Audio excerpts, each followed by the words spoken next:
Hello, everyone.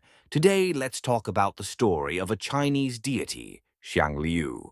Legend has it that in ancient times there was a giant python with 9 heads and a serpent's body of green color wandering aimlessly in the depths of the wilderness. It did not know where it came from, nor did it know its own name. It was colossal in size, towering like a mountain, with a natural inclination to devour soil, consuming vast quantities with its enormous appetite. Often its 9 heads would simultaneously swallow 9 small mountains. Each of its heads could continuously spew venom, creating foul-smelling swamps. The stench from these swamps was potent enough to poison passing birds and beasts.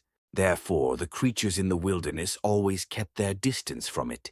Its movements resembled the swaying of willow trees, and because of this, the inhabitants of the wilderness named it XiangLiu. And so, this is the protagonist of today's story. XiangLiu wandered lonely in the wilderness for who knows how long until he encountered Gong, the man worthy of his lifelong devotion.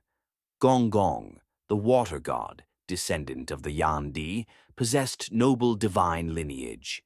He was passionate, filled with youthful fervor and aggression, seasoned in battles, unrestrained by conventions, and brimming with charisma. At that time, after the Battle of Ban Quan had ended with the defeat of the Yandi, almost the entire tribe had been absorbed by the Huangdi. Gong was leading the remnants of his tribe in exile, searching for a new place to settle. When he discovered XiangLiu wandering in the wilderness, instead of fearing or avoiding him like other creatures, Gong brought XiangLiu back to his tribe.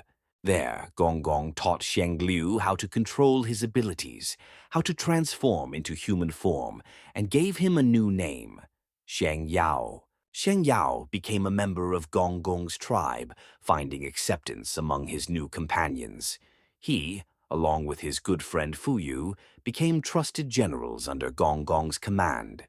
They followed Gong in campaigns across the north and south, achieving numerous military successes and earning great acclaim for their valor in battle.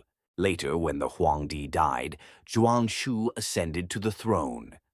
Gong, leading XiangLiu and Fuyu, along with other gods dissatisfied with Zhuanshu, rose up to seize control of the world from him. However, Zhuanshu was too powerful. Tai Feng, Ji Meng, Jiao Chong, and even the fire god Zhu Rong, a descendant of the Yandi, joined Zhuanshu's side. Ultimately, at Buzhou Mountain, Gong's army was surrounded. Fuyu, defeated, committed suicide, while Gong, after angrily crashing into Buzhou Mountain, was exiled along with XiangLiu and the remaining members of his tribe to Zaitian Mountain in the northern wilderness. During the reigns of Xundi and Yaodi, XiangLiu followed Gong in another uprising to seize control of the world. They unleashed catastrophic floods upon the human realm.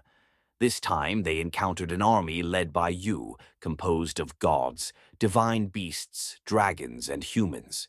XiangLiu was slain north of Kunlun Mountain by Yu and the divine beasts, including Yingzhao. Gong, defeated once again, was exiled to Gongcheng in Yuzhou. After XiangLiu's death, black blood gushed out, highly toxic and foul-smelling. Wherever the blood flowed, all crops died, and no grass could grow. The land turned scorched and black, making it impossible for people to cultivate crops on it again. Yu used his divine power to transport fresh soil to cover the land tainted by XiangLiu's blood. However, as soon as the new soil was laid down, the ground immediately collapsed. Yu tried 3 times, but each attempt failed. Eventually, Yu dug out the soil contaminated by XiangLiu's blood and used it to construct an altar for worshipping the 5 emperors. This act finally restored the soil's fertility. That's it for today's story. See you in the next one.